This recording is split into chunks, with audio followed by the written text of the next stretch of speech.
Hi, this is Rebecca Kiessling here, President of Save the One, an organization of hundreds of people who represent the so-called hard cases in the abortion debate. People like me who were conceived in rape, mothers who became pregnant by rape, and also people who were given a challenging prenatal diagnosis. And we are 100% pro-life, no exceptions, no compromise. And I'm here with one of my favorite pro-life, no exceptions, no compromise people, who's also pro-personhood. Yeah. And Jason Jones from Movie to Movement. And I just wanted to give Jason a chance to share with people on why he is pro-life with no exceptions and no compromise. Well, I always tell folks, well, thank you, Rebecca. I always tell people the most offensive position to me in the whole pantheon of different positions that people have on abortion is I'm pro-life, but. Because the people who are pro-choice deny the personhood, they deny that what's being destroyed by an abortion is a human person. But the people who are I am pro-life, but say, I know this is a human person, and I know human beings have an incomparable dignity, beauty, and worth. But some people, even though I recognize their personhood, I recognize their dignity, I recognize their worth, we're not going to give them legal protection. And that's repulsive. Like, to me, that's the most repulsive position anybody can have. Now, some of them might say, well, Jason, that's really not my position. But I'm being tactical. I'm being strategic. Well, they're wrong. Because what they're doing is they're emptying our argument of all of its force. Because what we're saying is that the child in the womb is a human being. And that every human being deserves legal protection from violence. And when you start saying that, I believe every human being has incomparable dignity, beauty, and worth, and that every human being deserves to be protected from violence, but then we, the pro-lifers, start throwing in exceptions, you've just emptied our entire movement of all of its moral authority. And I want to go even further, because we're not an anti-abortion movement. We're a movement that is committed to protecting the human person from violence. We're a movement that's committed to saying that every human being deserves full legal protection from violence. Not just from the violence of abortion, but from violence at all stages of life. And that's where I can see how this exceptions mentality is corrupting. So you'll have some Republican candidate for office saying that in the 80s and 90s, and even up until like Mitt Romney, I'm pro-life, but I have this exception. And they'll say, well, I'm willing to sell out the 1 for the 99. But they're not helping anybody. And then now we'll hear people like with this candidate for president, Marco Rubio. Marco Rubio is pro-life. Like, it breaks my heart because this man, I believe, is passionately pro-life. Mm-hmm. He's passionately committed. He has no exceptions. He's passionately, at least he says that most of the time. And so he seems to be passionately committed to protecting the child in the womb from the violence of abortion. But then he has a foreign policy that leaves the Chaldeans and the Assyrians exposed to violence and genocide. And then people would say, well, I'm going to support Marco Rubio anyways because he's pro-life, and he's even pro-life without exceptions. And then here I am in a position where I have to say, well, wait a second. I'm not simply an anti-abortion activist. I am an activist that is committed to stand between the violent and the vulnerable. One day I might become vulnerable. My children, my grandchildren, my great-grandchildren, they may be vulnerable. So I want a society that has a preferential option for the vulnerable. We can never be in a position where we say, I'm willing to sell out this community so I can protect that community. So what do you say to people like when they wanted to pass the pain capable bill with a rape exception in it? Like as if we're not pain capable, like we're such mutants and I'm not, I feel pain, right? Right. And so either they're saying we're not pain capable, or they're saying, well, we acknowledge you feel pain, it's just you can go ahead and suffer for all we care. What do you say to pro-life people who say, oh, so you don't care about the 99? Well, that's a tactical error on their part, because what they don't understand is that when we as a society, what they're doing is really, when we as a society say that we, even the pro-life movement, acknowledges that we support using violence against this group of folks, right? The child conceived in rape. We know they feel pain, we know they're a human being, and then they give the flowery arguments that we all give, right? They're made in the image and likeness of God, they have an incomparable dignity, beauty, and worth, they feel pain, their heart's beating here, their lung, but but abort them. What they're doing is they're emptying our argument of all of its force. And by the way, what makes our movement so important is to save our civilization, to save our country, we need to advance the vision of the human person that the United States of America is built on. The Declaration Principle. And the 14th Amendment, that no state shall deprive a person of their due process, of their right to life without due process. Well, you're a lawyer, so you know better than anybody. And due process, habeas corpus. And you can't deny equal protection, That's right? right. And this is equal protection here. We're denying equal protection. You're a lawyer, and I'm a filmmaker, and I often, lawyers say, I wish I had something exciting. I think to be a lawyer in the United States of America, that our political tradition goes back 800 years. Going back to the Magna Carta, to the Glorious Revolution, to the Bill of Rights in Britain, to the Mayflower Compact, to the Declaration of Independence, to our Constitution. We have an 800-year tradition of ever-increasing and expansion of protecting the vulnerable from violence, of acknowledging our dignity, which really is grounded in the Declaration of Independence, the Declaration of Principle, but it goes past that to the incarnation of the second person of the Trinity. When the second person of the Trinity became man, it changed the world. And for the first time, we, human beings, came to understand the truth of the human person. Western civilization was built on this vision of the human person that was revealed to us through the incarnation. And we live in the blessings of that civilization. And if we're going to save our civilization, Christian civilization, the West, then we need to re-advance the incomparable. We need to re-advance that vision of the human person, which is the truth, right? The truth is, we are made in the image and likeness of God. We have incomparable dignity and beauty and worth. And I am the worst spokesperson for that, because if you were to look at any human being in the world, you say, you, Jason, might not be made in the image and likeness of God, but even I am made in the image and likeness of God. And that's what our movement's about. That's what I love about the pro-life movement, that we are sharing the truth about the human person with the world. When you have exceptions, whether it's the child in the womb, or the Chaldean, by the way, it's really late here, so if I'm slurring my words, the child in the womb, or the Chaldean Christian family in Syria, they have incomparable dignity. Yeah. When they're vulnerable, we need to live in solidarity with them because of our privileges, our blessings. It's not the fruit of my labor, right? I'm privileged to be an American. I'm privileged to have a university education. I'm privileged to live in the Anglo-American political community.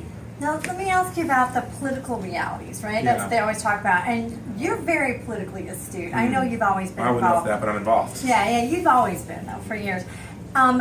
Do you remember what happened with the pain-capable bill? Do you remember who introduced it originally? It was Eric Cantor. Mm-hmm. And do you remember how he was rewarded afterwards with the 100% rating? That he was 100% pro-life when he introduced this rape exception. And so, what do you think about the idea that really that they're protecting politicians who are... Well, I'm not a Donald Trump fan. In fact, I would never vote for Donald Trump. I would never vote for Donald Trump. Okay, but Donald Trump in his book, The Art of the Deal, says, you ask for all of this knowing that you're willing to take this. Or you offer somebody, you offer them $100, but you always... Oh, we're going to have to edit that out. But every other effective special interest holds the line, and that's how they're effective. But what we do as a movement is we try to figure out what are they willing to do, and we give up everything. Now, I supported the partial birth abortion ban, right? And I think the partial birth abortion debate changed America's heart on abortion. And I didn't know this, I didn't think this at the time, so this is hindsight.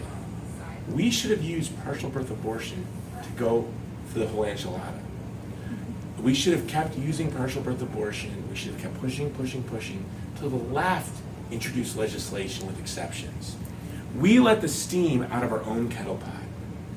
But what we do is when you create social tension, the left would have tried to release that social tension by introducing what?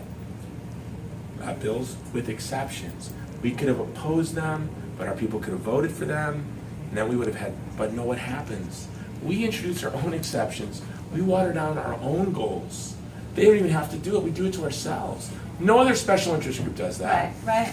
And now with partial birth abortion, did you ever read the court case that upheld partial birth abortion, Gonzalez v. Carhart? It's actually the grisliest case in the history of the U.S. Supreme Court. They go into graphic detail all the different ways you can kill a baby who's in the process of being born, and this is just one of many ways. One of many ways. And they talk about clear anatomical landmarks, whether the navel's showing, and most people, medical profession, are like, what navel? There is no navel, right? There's an umbilicus. There's no navel yet, okay?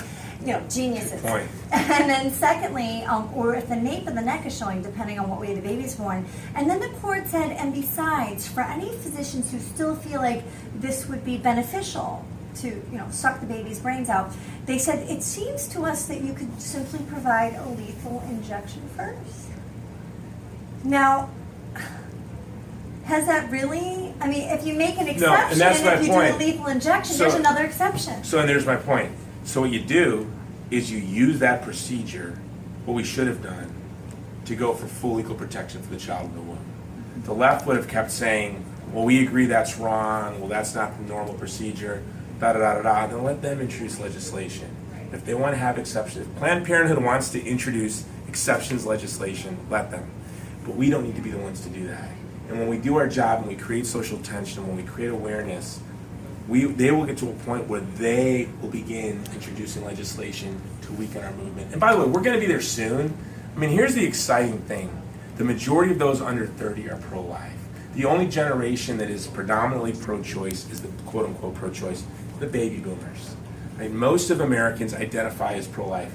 Does that mean they hold to a vision of the human person that we do, or that they have a vision of legal protection of the human person that we do? No, we need to be honest about that. Right. But what we do know is that they self-identify as pro-life. The majority of Americans, and the vast majority of young Americans, even Fox News had to admit this. Yeah, and they don't like abortion. I mean, of course, no woman says, oh, when I grow up or when I get old, I'm going to have an abortion. I mean, nobody likes abortion. They don't.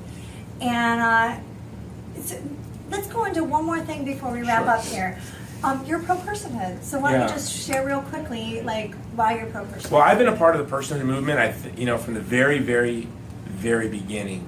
And what I like about that is, there's so many things that we hear as cliches in the pro-life movement. One cliche we hear is, men shouldn't talk about the issue, right?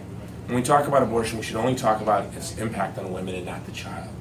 What I really like about the personhood movement from the very beginning is it draws our attention to the child in the womb. And this woman, this young girl, Rebecca, what was her name? Rachel Miller, I think her name was, student from Georgia. Yeah. She gave just an incredible speech, an incredible apologetic about the life of the child in the womb.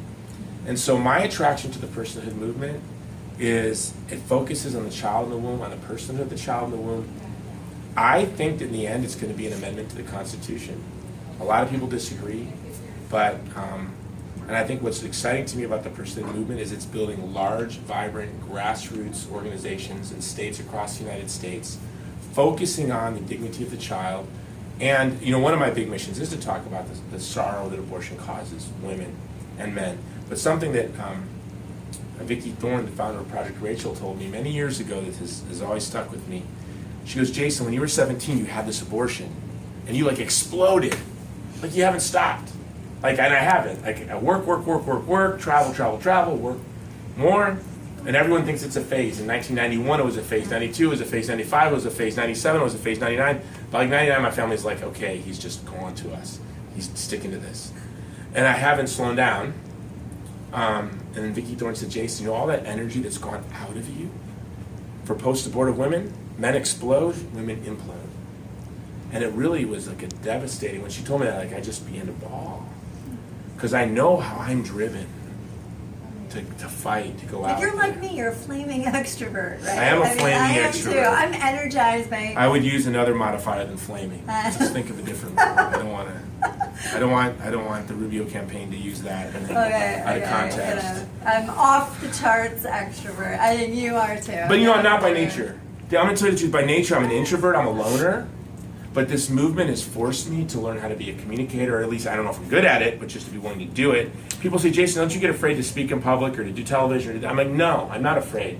When it's about life, if you wanted me to give a speech on anything else, I'd be afraid. But I ask people, Would you be afraid to give a speech in a theater filled with 600 people?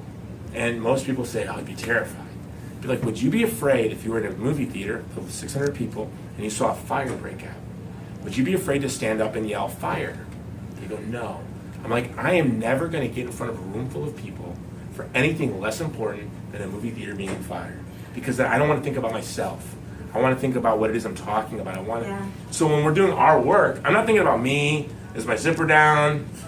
Am I doing a good job communicating? I just want to yell, fire! Yeah. The world is on And fire. so We're destroying our children. So I kind of use a similar analogy that I feel like my life was spared from a burning building. Because I would say, and to the extent that I have the opportunity to go back and save others, I'm going to do it. Right. Okay. Last thing, I said personhood, last thing I lied. So on the whole fire thing, the burning building, save the 99 for the one, just talk about that briefly, like the 99 and the one. Like, what does that make you think? Because that's where we got our motto. Well, for me, it's I came to the pro-life movement as soon as I found abortion was legal. So I didn't come in through church, I didn't come in through a brochure or an organization. I found out abortion was legal when I found out my child was forcibly aborted. It's a 17-year-old.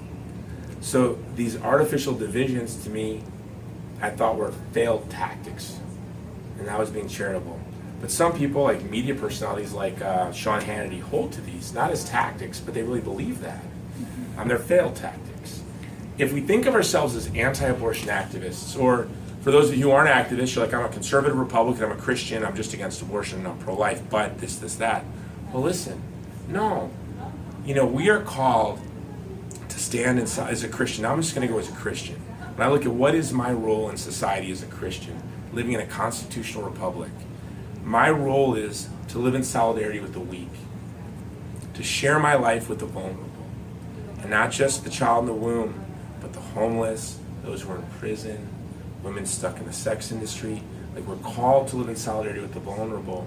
Well, if that's how we understand what we're called to do, how do we leave? There's this rape exceptions, like, doesn't even make sense. Or fetal anomalies. Or fetal anomalies. Like, honestly, for me, it doesn't even compute. It's like, because I'm not about abortion. My website is iamwholelife.com. I mean, it's not just about abortion. And so when I hear pro-life people say, I don't care if we topple Assad.